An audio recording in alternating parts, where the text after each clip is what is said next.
Luz, câmera, som, ação. Matinê, tudo para ficar ligado no universo do cinema.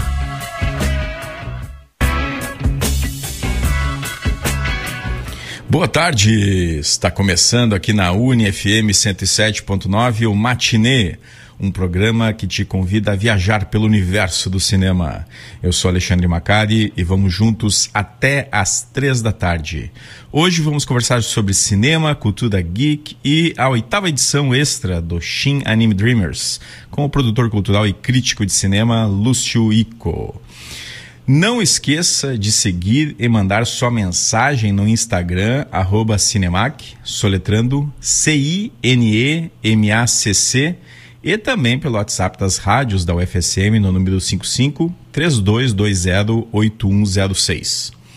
Esse programa tem a produção de Débora Della Posa, Alexandre Labella e Alexandre Macari.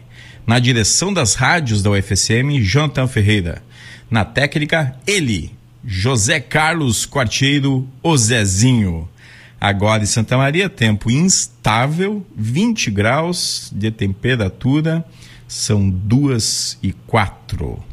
Antes de começarmos a falar sobre o tema de hoje, vamos recordar um pouco do que aconteceu na história do cinema nesse dia 15 de setembro. Rebobinando. O passado da sétima arte em destaque. Nessa data, em 1890, nascia Agatha Christie, uma das autoras mais adaptadas para o cinema e a televisão. Suas histórias com os detetives Hercule Poirot e Miss Marple atravessaram gerações. Filmes como Assassinato no Oriente Express e Morte no Nilo são obras relevantes, com produções que vão desde os anos 70 até adaptações mais recentes e sempre contando com elencos estelares. Mesmo sem ser cineasta, Agatha deixou uma marca profunda na linguagem cinematográfica do suspense. Ela faleceu em 1976, aos 85 anos. Nascia em 1894 Jean Renoir, um dos grandes nomes da história do cinema francês e mundial. Filho do pintor Auguste Renoir, Jean foi diretor de obras-primas como A Regra do Jogo e A Grande Ilusão, sendo um dos pioneiros do realismo poético. Seus filmes misturam crítica social, humanidade e um olhar artístico que influenciou diretores como François Truffaut e Orson Welles. Ele faleceu em 1979, aos 84 anos. Em 1904, nascia Tom Conway, ator britânico-americano, conhecido por seus papéis em filmes noir e suspense nas décadas de 40 e 50. Atuou em produções dos estúdios RKO, como A Sétima Vítima e Sangue de Pantera, ambos dirigidos por Jacques Tourneur. Seu charme e voz grave fizeram dele um rosto constante em papéis de detetive e vilões sofisticados.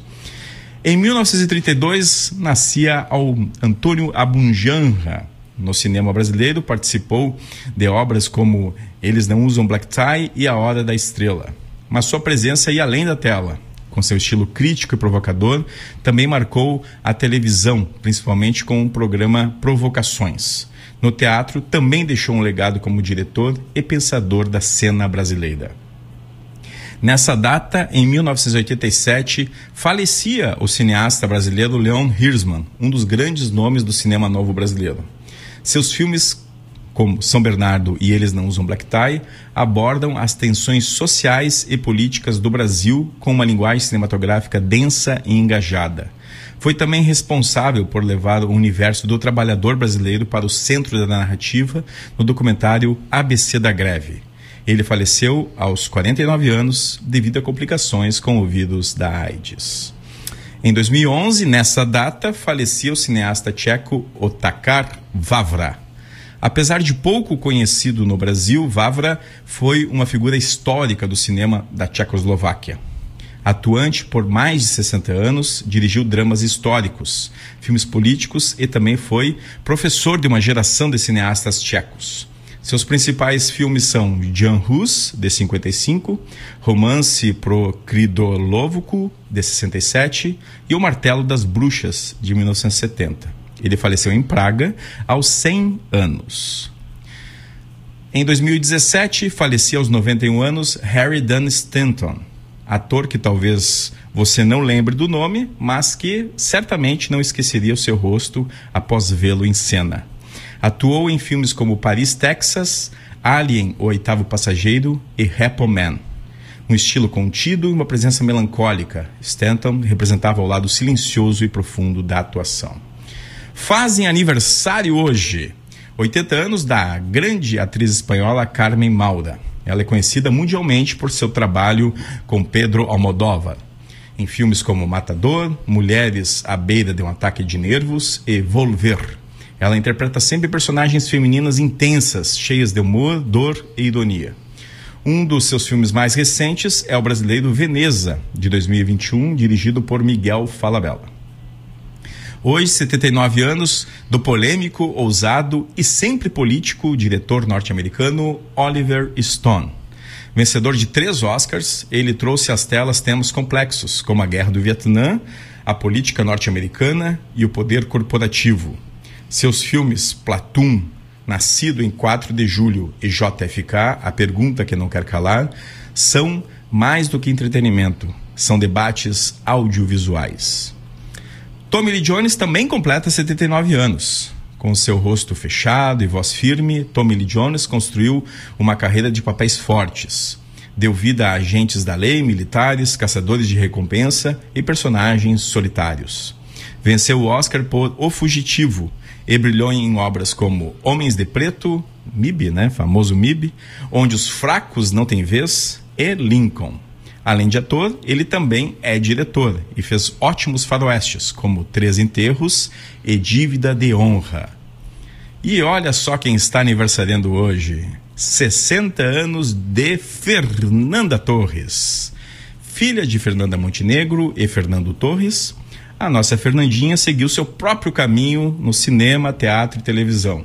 Ganhou o prêmio de melhor atriz em Gramado em 1985 pelo filme A Marvada Carne e no Festival de Cannes em 1986 por Eu Sei Que Vou Te Amar. Participou do sucesso O Que É Isso, Companheiro e mais recentemente, é claro, esteve em evidência com Ainda Estou Aqui, em que interpretou Eunice Paiva, filme pelo qual ela conquistou o Globo de Ouro de atuação em drama e também foi indicada ao Oscar. Uma carreira que mistura humor refinado e drama existencial, Fernanda é uma das figuras mais versáteis do cinema brasileiro contemporâneo. E também faz aniversário hoje Tom Hardy, 48 anos para o ator britânico. Conhecido por papéis intensos, físicos e muitas vezes sombrios, ele já foi vilão em Batman, o Cavaleiro das Trevas Ressurge, foi protagonista em Mad Max, Estrada da Fúria e também estrela o sucesso Venom.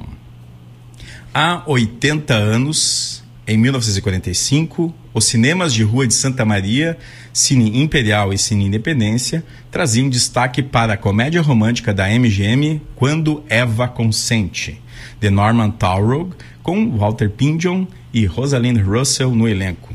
Essa sessão era em dupla com a comédia musical estrelada por James Ellison e Miss Belita, Aconteceu no Gelo. E hoje nós temos a estreia de um quadro novo no Matinê. Alexandre Labella apresenta agora os clássicos do cinema, que irá trazer semanalmente filmes que marcaram a história do cinema e que são fundamentais para a formação cinéfila e para aqueles que querem apreciar e refletir sobre ótimos filmes. E nessa série começamos com os melhores classificados pela revista britânica Sight and Sound.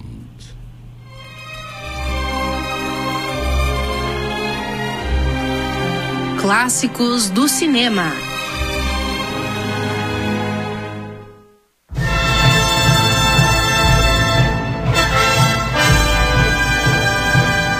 Na estreia do quadro Clássicos do Cinema aqui no Matinê, vou falar sobre The Searchers, que tem o título traduzido em solo brasileiro como Rastros de Ódio. O longa de faroeste é dirigido pelo icônico cineasta americano John Ford e foi lançado no ano de 1956.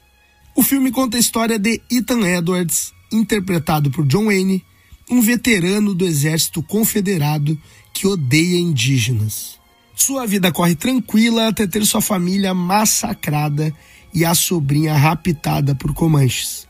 Ele parte então para sua maior batalha, contra a fome, o frio e a solidão no velho oeste dos Estados Unidos.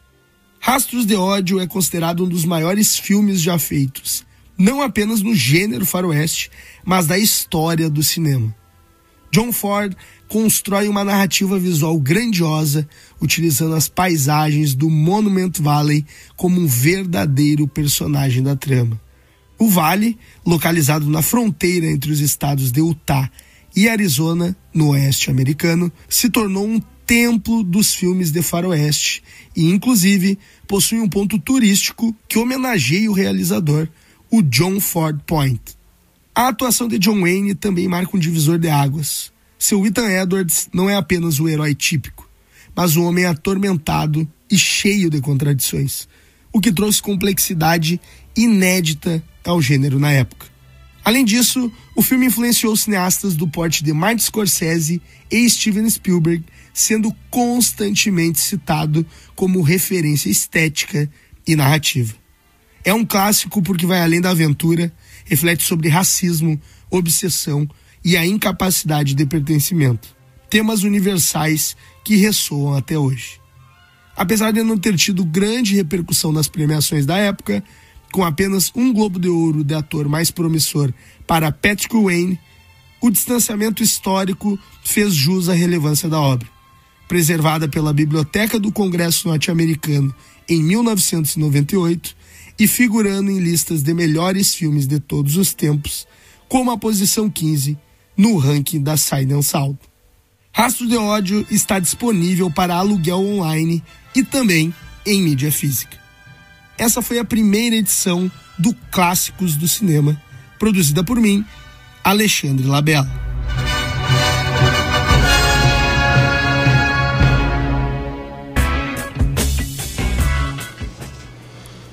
Aqui comigo no programa hoje está ele, né? Alexandre Labella, que irá produzir esse quadro aí, Clássicos do Cinema. E aí, Labella, tá feliz por essa oportunidade de assistir e trazer pra gente esses grandes clássicos? Boa tarde, Macari, boa tarde a quem nos acompanha. Bom, né?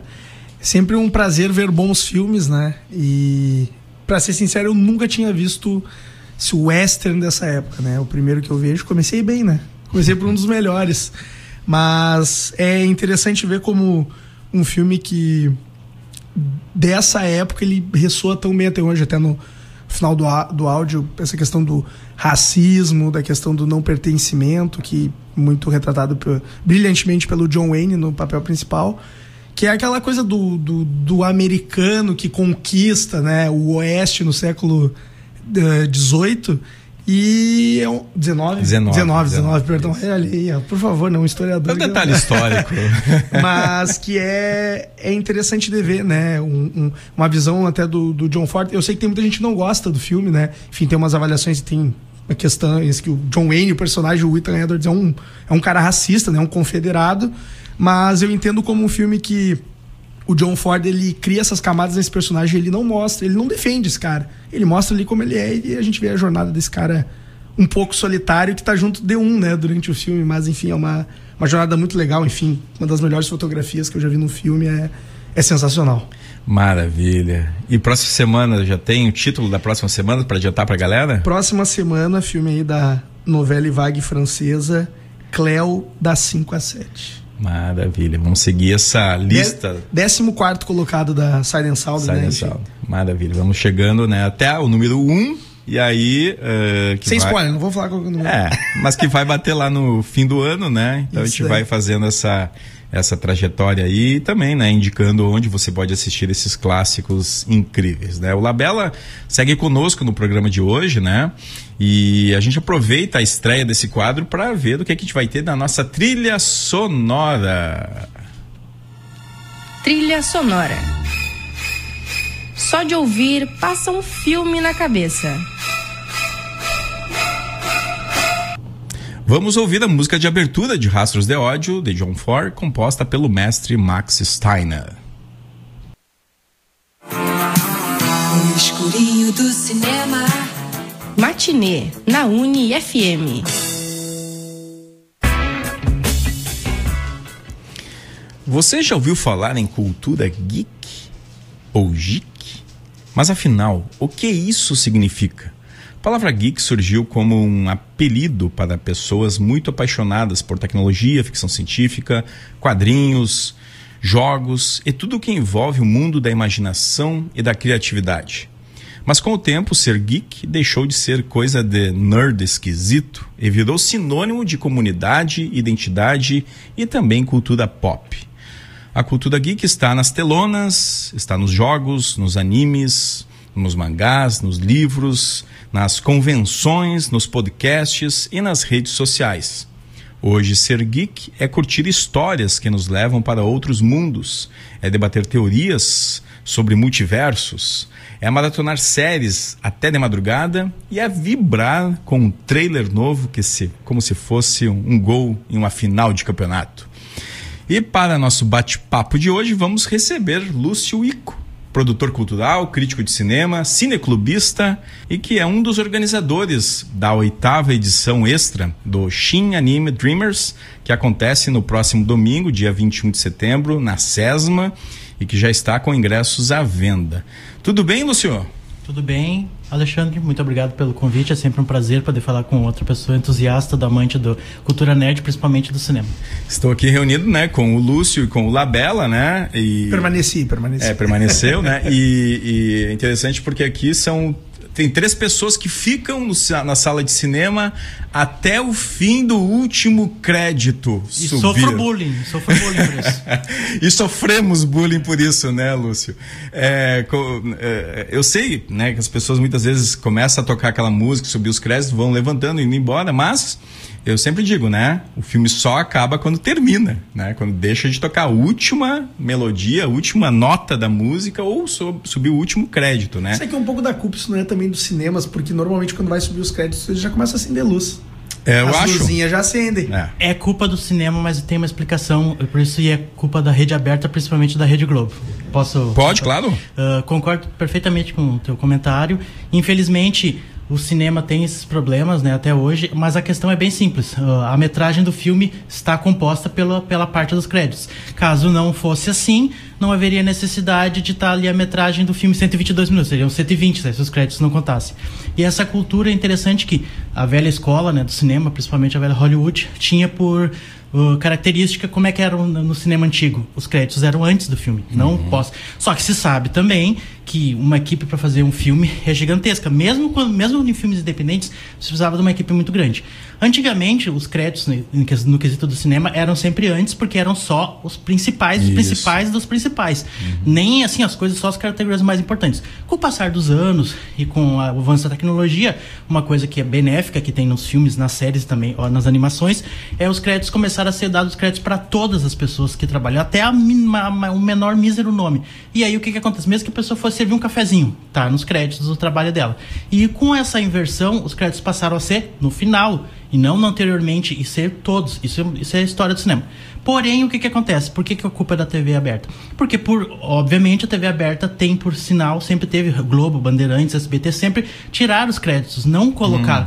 E quando é no filme que tem no início, não tem problema. Mas, por exemplo, se você for analisar e ver clássicos como, que tem uma abertura excepcional, como Exterminador do Futuro nos anos 80, ou o próprio Alien de 79, que tem aquelas logotipos, logomarca, aquilo na Globo, no SBT, não tinha, aquilo também não tinha. Cortava direto pro filme.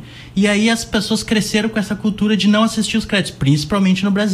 Né? Não que isso não aconteça em outros países, mas isso é uma cultura do brasileiro das redes abertas. Por isso, quando transposto para o cinema, as pessoas no cinema, elas não veem por que as pessoas vão ver os filmes, não entendem. Inclusive, eu posso afirmar isso com certeza, porque eu tive um estresse bem grande, mas isso faz muitos anos, né? Muitos anos com isso, mas foi no Monet, né? O que acontece? Tava lá na sala de cinema, né? Ia lá sempre ver os filmes lá, antes de ter o Praça Nova, que tem um cinema belíssimo, né? E eu, por muitos anos, eu fui no cinema do Royal, né? Que ainda é um bom cinema, mas não dá pra comparar com a qualidade do outro, né? Aí sempre acontecia isso de ligarem os créditos. E aí, ligarem a luz, e tem 2 explicações. Eles ligam realmente, porque é pra fazer com que o efeito de manada, que as pessoas levantem. E eu entendo também, vamos falar de todas as partes, isso tem a ver com a questão do público, da limpeza, porque eles querem limpar a sala e eles têm a ordem de que não pode podem limpar a sala enquanto tiver um cliente. Eu entendo, eu não quero atrasar o trabalho das pessoas que estão ali. Principalmente quando é no último horário, que não é, que é culpa do cinema. Não, se eu pudesse, eu sempre assistiria um filme no horário das 19. Porque é péssimo quando tem a sessão das 22, que acaba meia-noite, esse filme tem 3 horas. Fui ver lá o do Scorsese, lá às 10 horas, acabou 1 da manhã. O Assassino da Lua das Flores. O filme é muito bom, não é o melhor dele, mas só pra... Olha... Só pra essa questão do horário. Aí pra finalizar esse ponto. Então essa cultura vem por causa disso. Então eu me incomodei lá no Royal, eu e um outro amigo meu, outro cara chegou, eu tive que mandar um e-mail lá porque não tinha os canais de meios de comunicação, né? Tive que ser o cliente chato, né? Tive que mandar um e-mail lá dizendo, estão tirando os créditos aqui, estão acendendo a luz, assim, estão me constrangendo aqui, né? E aí os caras lá mandaram, não pode, se tiver uma pessoa na sala, eles têm que respeitar. Tanto que quando eu vou no cinema e se a pessoa vê que tá só eu prometo, não, pode limpar, não tem problema, eu não tô preocupado, só não quero que acenda a luz, né? Quando eu vou no cinema, né, Lúcia, eu vejo que tu tá presente lá, pessoal, hoje eu tô tranquilo, né? Porque tem mais alguém que vai ficar até o fim da sessão pra... Porque fica olhando, né? Entra alguém que trabalha assim, fica olhando eles ficam olhando cara feia pra ti. Sim, é constrangedor. Não tem que fazer, né? Eu já fui abordado. O problema foi abordado. Mas por que tá ficando o filme já acabou? Ou então, uma coisa que da Marvel começou a me dar muita raiva. Eu sou fã do filme da Marvel, né? Óbvio, né?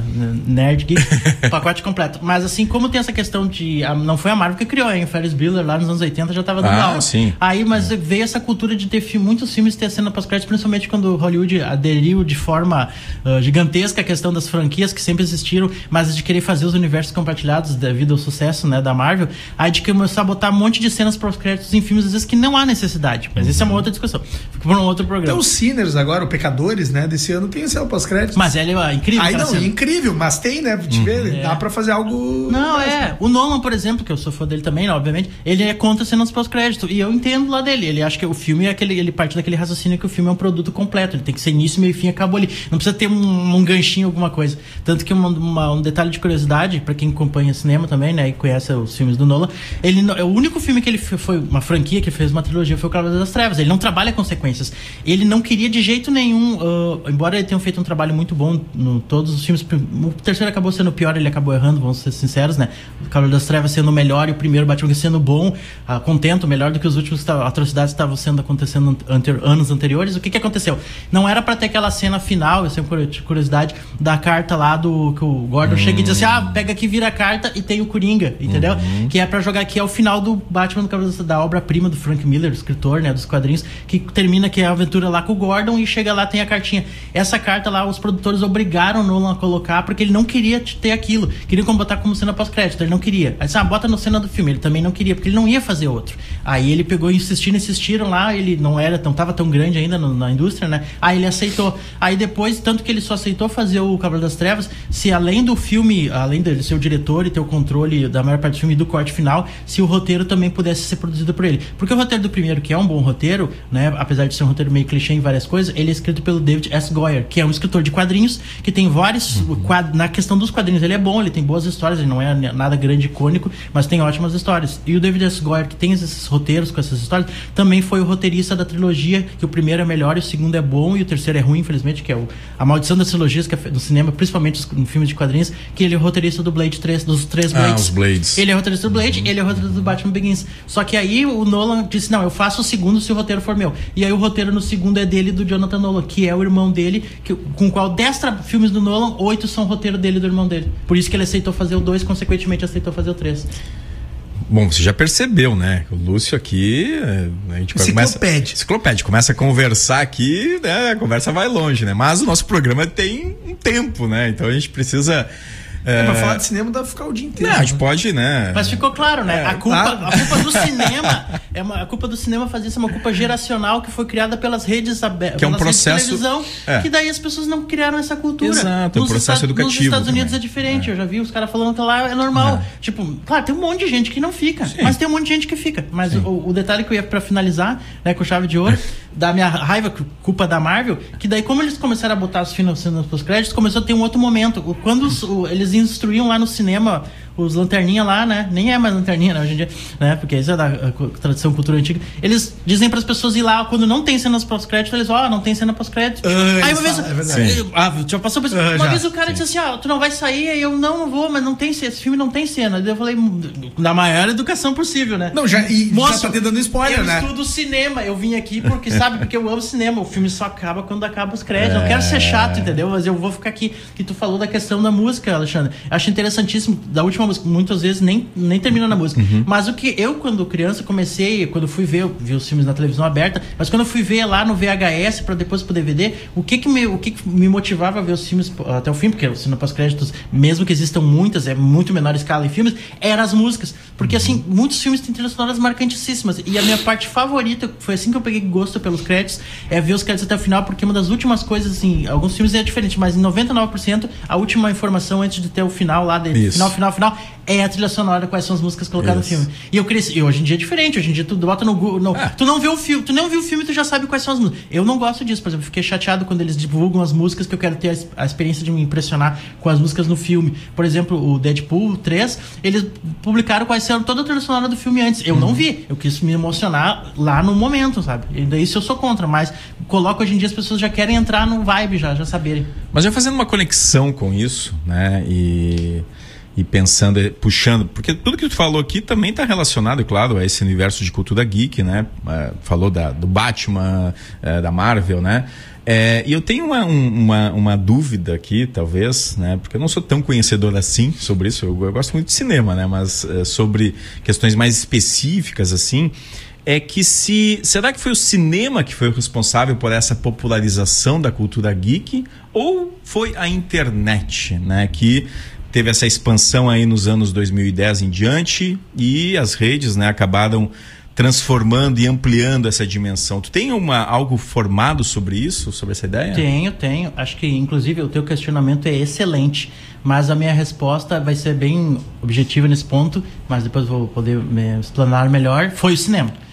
Mas o que tu falou tá certo nas duas instâncias. A questão da internet, ela fez com que se popularizasse. Mas por que eu digo que o cinema foi o cinema? Por causa que mesmo eu não cresci, eu era criança lá, fui ler um quadrinho do Batman, comecei com a Turma da Mônica, né?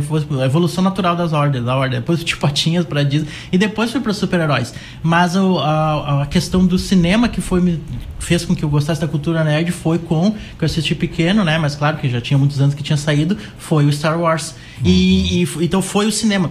Embora existam várias outras coisas que sejam ter características como nerd, como por exemplo Guerra nas Estrelas, além do Guerra nas Estrelas, ou Jornada nas Estrelas, que é uma série que também tem uma série de filmes prolífica, né, uma cinesérie, foi o Guerra nas Estrelas. Coincidentemente, uns 2 meses atrás, eu estava fazendo uma mini entrevista com uma cosplayer, sabe, para fazer propaganda pro evento. Perguntei, e qual foi a coisa que te iniciou no mundo nerd? E qual não foi a surpresa aqui? Ela não falou nenhum quadrinhos e nenhum mangá. Ela falou, foi o filme de Star Wars. Então, o cinema do Star Wars foi uma coisa que foi um boom tão grande no final da década de 70 ali, e nos anos 80, principalmente com a obra-prima do... Fui falar do Batman de novo, desculpa. Império Contra-Ataca. O Império Contra-Ataca, que é cinema, entendeu? Embora eu goste da trilogia clássica, claro, né? O terceiro é bem ruinzinho, né? Mas o cara é fã, não adianta. E o primeiro foi um sucesso merecido, mas o segundo virou o jogo. E foi um filme que atingiu muitas pessoas no mundo todo, né? Não só nos Estados Unidos, que criou aquele efeito do blockbuster, logo após o Spielberg criar isso praticamente com o Tubarão, né? Também no meados dos anos 70. Então isso foi o cinema. Só que a série, respondendo a tua pergunta, o que deu essa popularidade foi as redes sociais, porque atingiu hoje que a gente vive, digamos, uma era de ouro dos nerds, vamos dizer assim. Porque já que tu falou em cinema, a questão do cinema dos nerds nunca foi bem vista. Aqui no Brasil, né, tinha a questão do ser CDF, era uma palavra diferente, era CDF, mas sempre foi o exemplo de nerd, é o cara recluso, o cara que só estuda e que sofria bullying, tanto que tinha filmes pra zoar isso, que tinha os nerds, a vingança dos nerds, os nerds contra-atacam, que foi uma trilogia, né, que o terceiro é péssimo pra variar, né, surpreendendo. Eles têm o Tom Hanks nesses aí? Não, ele tá no Picardias Estudantis. Tá. Então, A Última Festa de Solteiro também, Tom Hanks. Então, esses filmes zoavam, os próprios americanos faziam piada com eles. E agora, essa geração que cresceu, os filhos dos filhos, agora estão onde ser nerd é cool. Legal. É verdade. É cult, é cool, entendeu? Houve uma virada completa de chave, né? Então a gente vive a aurora dos nerds. O que começou antes, mas começou com o cinema, e essa geração antiga foi passando isso pros filhos, e os filhos hoje só estão carregando o bastão. Acho que a internet permitiu, assim, unir, né? Quando vê pessoas que eram taxadas de nerds, eram mais isolados em locais, aí quando tu entra na internet, tu vê que outras pessoas gostam, tu pode criar uma comunidade em torno daquilo. Eu acho que isso... O boom, tanto da internet quanto do cinema, juntou tudo isso. Enfim, o boom, no caso da Marvel, os filmes de heróis dos anos 2000, eu acho que é muito importante. Ainda bem, né? Porque tu discriminar a pessoa por elas gostar muito de algo Não, concordo contigo. Acho que tu disse a palavra perfeita. Foi a questão a internet, como o Alexandre falou, fez com que surgissem o que tu disse, que são as comunidades. Que são essas coisas do comum, né? Ver a etimologia das palavras, de pegar essas pessoas que têm esses gostos em comuns e elas se unem, né? Num conjunto de pessoas criando uma comunidade. Só que a rede social permitiu que pessoas dos mais variados, não uma coisa apenas local no país, no Brasil, como no mundo, uma coisa global. Aí advém a questão que você disse da questão das redes sociais, que explodiu, que todo mundo, às vezes, tu pode conversar com cosplay, pegar uma dica da pessoa que está nos Estados Unidos, entendeu? Mas eu não falo inglês, aí tu bota ali e aí traduz automaticamente. Muito bem, bom, a gente vai seguir nesse bate-papo daqui a pouquinho. Vamos ouvir agora a sensacional música tema do filme Gojira, de 1954, composta por Akira Ifukube. Matinê. A cada filme, uma nova experiência.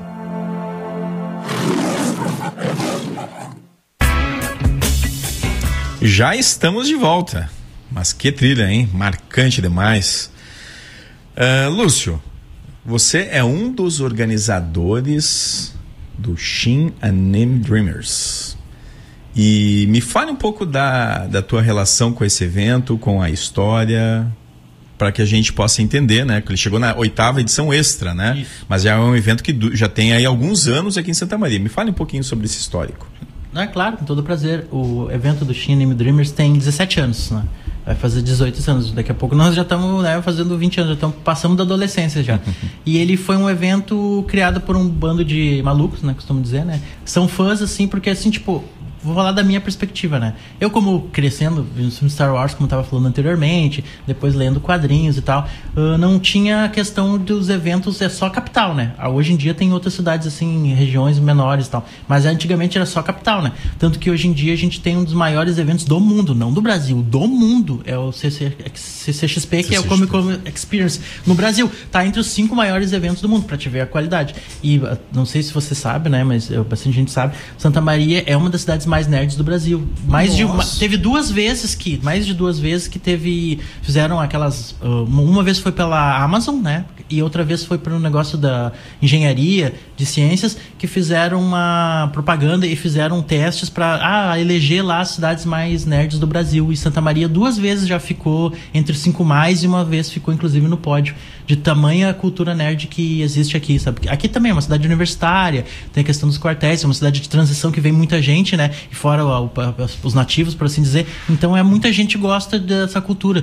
E a gente sempre teve a questão do cinema muito forte aqui, né? Agora a gente conta com 2 cinemas, do Royal, que é muito bom, e do Cinépolis, que é melhor ainda, né? Então os cinemas aqui, fora os cineclubes, que a gente tem vários. A gente tem o Cineclube Lanterninha Aurélio, a gente tem o Cineclube do Clube de Cinema do Edmundo Cardoso, a gente tem o Cineclube da Boca aqui no FCM. Então a tradição cineclubista de Santa Maria, a tradição do cinematográfica, cinemática, cinéfila, é gigantesca.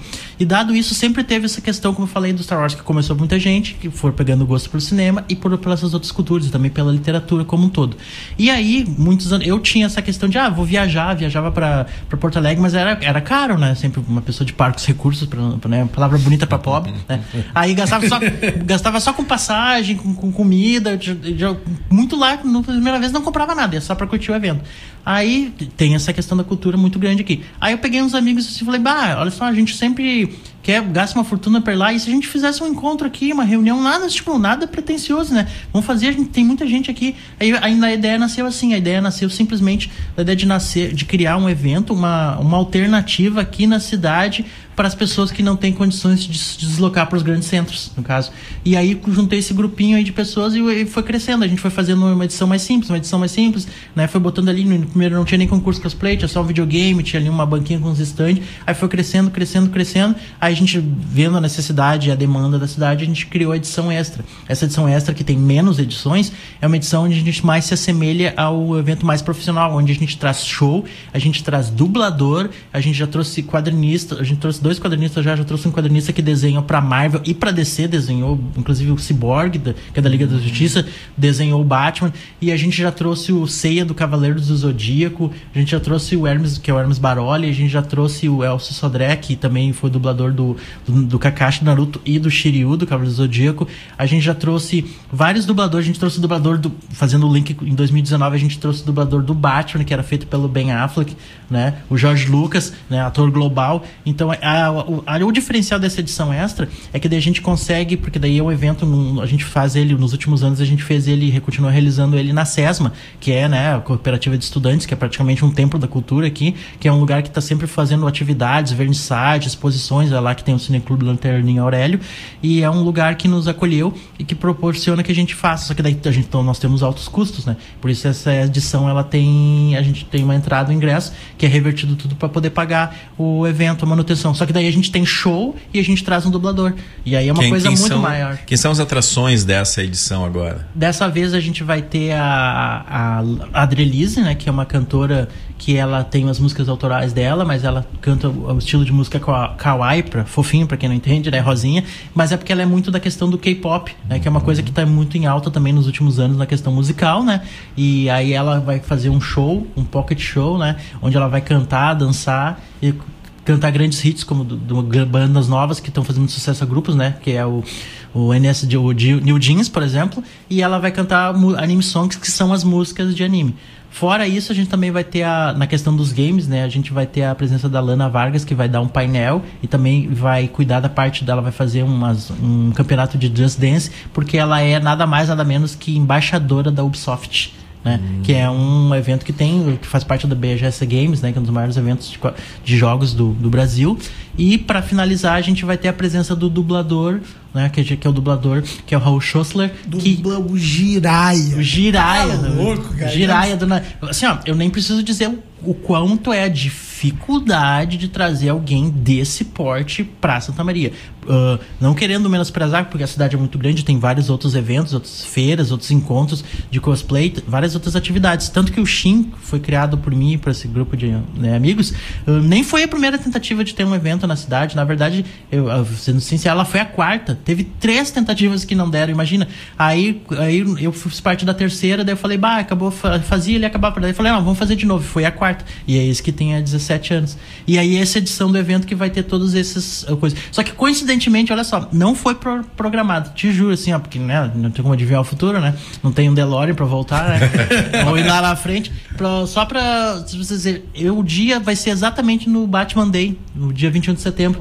E aí, lembra que eu falei que além a gente tem os estandes, que são as pessoas que vendem quadrinhos, que vendem um mangá. Aí só a gente tem presença de artistas locais que fazem suas artes, né? Isso tem uma comunidade tanto de cosplayers aqui, que o curso cosplay é muito almejado, e como a gente tem também uma casta muito grande de artistas. E a gente vai ter um artista local que é bem conceituado, que tem trabalhos independentes muito legal, que é o Thiago Krenin. Inclusive ele vai fazer um painel sobre o Batman Day, sabe? Falando da questão do Batman, da importância do Batman nos quadrinhos e no cinema, e consequentemente também falando do trabalho dele. Ele recentemente agora também vai escrever mais um grande quadrinho ali, passou em mais um projeto, assim, e ele é um quadrinista aqui da cidade. Ele também é formado em cinema e ele também passou uns anos morando em Porto Alegre, agora ele retornou à cidade. Aí ele vai participar lá dando esse painel sobre o Batman. Que maravilha, hein? Hein, Labela? Naruto ou Dragon Ball? Qual é a tua... Eu sou fã do Naruto. Sou muito fã. Inclusive, é curioso, né? Enfim, eu conheço que ele é o dublador do Jiraiya porque vi algumas partes, mas eu conheço o Naruto do mangá. Eu nunca vi todo o anime. Porque eu sempre tive muita... Eu não peguei na época ali, eu não era criança e gostava de anime. Acabei recentemente me aproximando disso. Comecei a ler Naruto, li os 72 volumes, mas quando eu vou olhar a animação... é complicado, porque, enfim, né, aquela questão de filler, tu pode pular os fillers, enfim, que são episódios, né, que eles ficam enchendo linguiça, porque literalmente cobrando um episódio toda semana, né, são um sucateamento absurdo da produção dos animes, e não conseguiu me pegar. Mas, obviamente, eu sei qual que é a voz do Jiraiya, né? Que, inclusive, é um dos meus personagens favoritos de Naruto. É então, que é um baita personagem. Não, é absurdo. Uma coisa muito boa no Naruto é a construção dos personagens, sabe? Sem eles dúvida. te marcam, assim. Quando tem um destino, acontece alguma coisa com eles, e o Jiraiya leva pra tem sempre. Um arco, assim, que... Nossa senhora, é... E o evento, ele então é dia 21 de setembro, a partir das 14 horas na SESMA. Isso. O ingresso a gente pode conseguir online? Tem online, né? É só entrar seguir a página do Shin, né? @ShinAnimeDR, né? Tá seguindo já, né? Eu tô seguindo. E eu já acabei você tá de seguir, seguindo? Agora? Então resolve isso agora. Aí lá dentro da página tem um link lá na bio, onde tu direciona diretamente pro WhatsApp, onde tu compra o ingresso online. É bem simples, sabe? A pessoa manda primeiro o nome completo e o CPF, aí depois faz o Pix, né? O clássico faz o Pix, que daí não tem taxinha, não tem nada, melhor que comprar no cartão.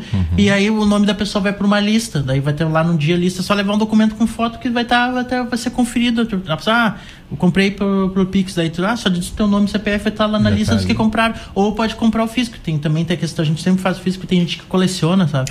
E aí essa é a 8ª edição essa, porque o Shin normal, ele tem 17 anos. Ele só teve a pequena interrupção, né, infelizmente, mas foi por motivos realmente impossibilitados, que foi quando teve a pandemia, né? Que o último, como eu tinha falado antes, a gente trouxe o dublador do Batman em 2019, né? E aí com 2000 ali, logo depois veio a pandemia, o evento já estava marcado, aí só foi voltar em 2022. Tanto que a gente, quando voltou, a gente trouxe, olha só, a gente trouxe uma dubladora com vários personagens, claro, só que a gente trouxe a Helena Palomares, que ela tinha dublado a Arya Stark no Game of Thrones. Nossa. Que foi um sucesso absurdo. E na sequência, em 2023, a gente trouxe exatamente a dubladora que fez a personagem, não a da Margot, mas a mãe da menina do mega hit, mega sucesso Barbie. Que foi o terceiro filme, né, da Greta Gerwig, que eu gosto, mas pra mim é o pior dela, porque eu adoro Lady Bird, e eu acho que a Little Woman dele, a mulherzinha dela, foi a melhor versão que já fizeram até hoje, sabe? Eu amo aquele filme. E o terceiro foi o mais comercial dela, né? Mas eu sou muito fã da Barbie, viu? E foi um sucesso. Ele bateu de frente for Barbenheimer, eu tava lá nos 2 dias. Foi lindo. Eu falei, o cinema, assim, não, foi um milagre, porque não era um filme da Marvel, né? Tipo, que ultimamente, até a Marvel acabou dando umas pisadas de bola, mas voltando na questão da cultura nerd, não sei se você sabe, eu coopero, mas o Kimetsu no Yaiba, que é o Demon Slayer, foi um absurdo. Teve a sessão legendada e dublada, né? Olha só, teve a sessão legendada e dublada. E eu fui na sessão legendada, obviamente, e a sala tava esgotada, não tinha mais lugar pra sentar. E estreou agora nessa quinta estreou passada, quinta-feira, né? Agora. Eu normalmente compro 2, 3 dias. Já fui ver outros animes, como teve uma especial do Japão, de gangues, 2 anos atrás veio até o Akira. E assisti dublado, e foi lindo, assim, rever, assistir o Akira no cinema. Bom, infelizmente nosso tempo, ele vai rápido, viu? Então agradeço, Lúcio, né? Vou te chamar outras vezes pra gente bater papo aí sobre alguns temas específicos. Sobre cinema, né? Sobre cinema, né? Obrigado, viu, por ter vindo aqui na UniFM. Rapaz, eu que agradeço. Muito obrigado, muito obrigado. Até a próxima. E Labela, segue mais um pouquinho aí que eu tenho uma pergunta pra ti aqui, tá? Então, tá bom. Sim, então. Vamos agora pro nosso Giro do Cinema. Eu não falei Giro do Cinema. Tudo o que acontece no mundo dos filmes.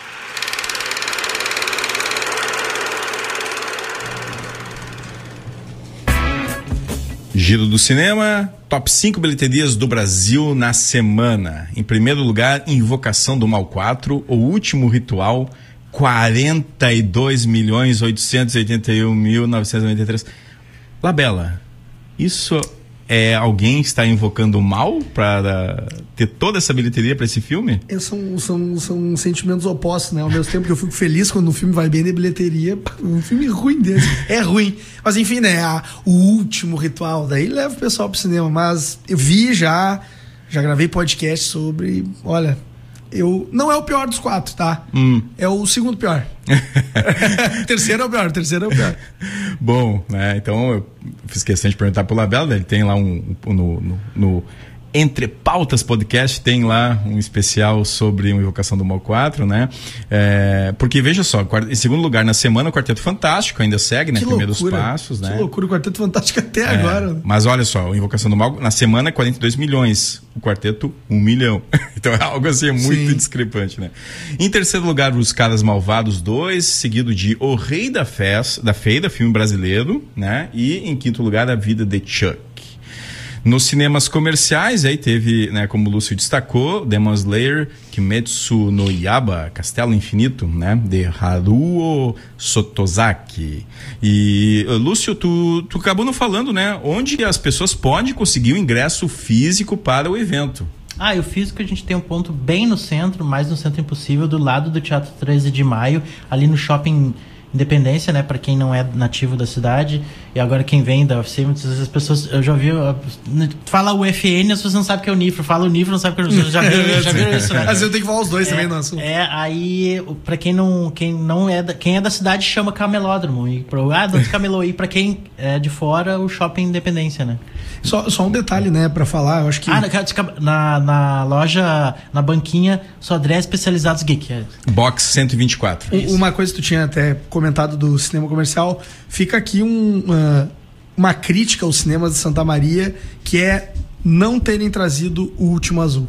Exato. Que é um dos filmes que, enfim, não... Tu vai já falar essa notícia do Agente Secreto, mas é um dos filmes que estava cotado para aparecerem no Oscar de filme estrangeiro. Ganhou o Urso de Prata em Berlim. Segundo lugar, exatamente. Segundo lugar, então é triste, né? A gente não ter nos cinemas daqui um grande filme. Mas também teve a estreia de A Sogra Perfeita 2, de Cris D'Amato, mais uma comédia brasileira que está em cartaz, né? Juntamente com O Rei da Feira, que segue em cartaz aí, uma das grandes bilheterias do Brasil, né? E também o Invocação do Mal 4 também segue em cartaz. E teve, claro, o relançamento de Toy Story, 30 anos depois aí, né? Esse belo filme do John Lasseter. Agenda cultural, amanhã 16 de setembro, o Cineclube Lanterninha Aurélio, em parceria com o projeto Diplomacia Universitária Casa das Nações, dá sequência aí ao ciclo Pelos Cinemas do Mundo Árabe, com a exibição do filme egípcio Cairo 678, dirigido por Mohamed Diab. A sessão ocorre lá no auditório da SESMA, então para quem não conhece o auditório da SESMA, tá aí mais uma oportunidade para conferir, antes de ir lá no evento Shin. E o evento ocorre a partir das 19 horas, a entrada é gratuita e estão esperando por vocês para ver esse belo filme egípcio 678, Cairo. É um filme pesado também, viu? Quarta-feira, dia 17 de setembro, o Cineclube da Boca exibe o longa-metragem referente aos 25 anos da Companhia de Retalhos do Teatro, um documentário aí de Elker Paz. A sessão ocorre no auditório do Prédio 67 e a entrada é franca. O Cineclube também está realizando hoje e amanhã a oficina de cineclubismo, né? Então fique ligado aí no Instagram, @Cineclube da Boca, para mais novidades. As notícias do mundo do cinema, né? O Brasil, então, já tem seu representante para tentar uma vaga no Oscar 2026. Filme O Agente Secreto, dirigido por Kleber Mendonça Filho e estrelado por Wagner Moura, foi o escolhido pela Academia Brasileira de Cinema para disputar a tão sonhada estatueta na categoria de melhor filme internacional, da qual o Brasil é o atual detentor com Ainda Estou Aqui. A cerimônia do Oscar está marcada para 15 de março do ano que vem, mas vale lembrar, a escolha brasileira não garante a indicação, né? O longa ainda precisa passar por fases de votação na Academia de Hollywood, concorrendo com produções de vários países, e esse ano está bem concorrido. O Agente Secreto se passa nos anos 1970 e acompanha a história de um professor universitário vivido por Wagner Moura, que retorna ao Recife para reencontrar o filho caçula em plena ditadura civil-militar. O filme teve destaque internacional no Festival de Cannes, né? O Wagner Moura ganhou o prêmio de melhor ator e o Kleber Mendonça Filho de melhor direção. A crítica internacional também foi só elogios, né? O britânico The Guardian deu nota máxima, chamando o filme de visual e dramaticamente soberbo. E a revista Hollywood Reporter definiu como magistral. A ansiedade só aumenta, né? O filme estreia aqui no Brasil apenas no início de novembro e ele acabou vencendo aí nessa escolha, sendo escolhido, na verdade, né? Entre outras produções brasileiras, como os ótimos filmes Baby, Casa Branca, Oeste Outra Vez, o excepcional Manas E aí, o novo filme também do Gabriel Mascaro, como o Labella destacou, né, que não passou ainda em Santa Maria, mas que foi o segundo lugar do Festival de Berlim, O Último Azul. Ontem teve a 77ª edição do Emmy, realizada, né, naquele domingo ali, e em Los Angeles, e teve, né, o destaque para a minissérie Adolescência e para a comédia O Estúdio. A produção da Netflix, estrelada por Stephen Graham, levou 9 estatuetas, incluindo melhor minissérie e prêmios de atuação para Graham e para o jovem Owen Cooper. Só que, infelizmente, em um estúdio, o Martin Scorsese não ganhou o melhor ator especial em um episódio. Ator convidado, né? Mas o estúdio, né, comédia criada, estrelada por Seth Rogen, fez história, vencer 13 prêmios, sendo 4 deles na noite principal, né, tornando-se a primeira temporada mais premiada de uma série cômica, né? Entre outros destaques da cerimônia do Emmy foi aí a vitória do The Pitt para a melhor série de drama e também algumas vitórias para Hacks e também para Ruptura e Pinguim. E Santa Maria vai se tornar um cenário de filme nas próximas semanas. Até o dia 15 de outubro, a cidade vai receber cerca de 40 atores vindos do Rio de Janeiro, São Paulo e Porto Alegre, incluindo estrelas conhecidas do cinema nacional e internacional. Eles participam das gravações do longa-metragem brasileiro Aba Larga, que começa a ser filmado no 1º Regimento de Polícia Montada ali no bairro Dores. Lembrando, né, que em 1963, foi gravado em Santa Maria e Itaara o longa-metragem Os Abas Largas, de Sanin Cherkes. Nesse filme, né, no interior do Rio Grande do Sul, um grupo de bandidos dedica-se a roubar o rentável gado dos moradores locais. Mas a polícia gaúcha, local conhecida como Os Abas Largas, devido ao reconhecível chapéu de abas largas, né, não permite que o bando saia impune. O filme, esse de 63, está disponível no YouTube, no canal da Casa de Memória Edmundo Cardoso. Bom, assim chegamos ao fim de mais um Matinê ao Vivo, em que conversamos sobre cinema, cultura geek, o evento Shin Anime Dreamers com Lúcio Ico. Você pode ouvir este e os programas anteriores no YouTube, @Cinemac3, e no Spotify, @Cinemac. Não se esqueça de seguir nossas redes sociais no Instagram, @Cinemac e @Rádios UFSM. Nossa próxima sessão será dia 22 de setembro. Encerramos o matinê de hoje com a música Peaches, de Jack Black, que está na empolgante animação de Super Mario Bros., o filme. E lembre-se, cuide da sua saúde e assista a ótimos filmes. Corta! Você acompanhou Matinê, tudo para ficar ligado no universo do cinema.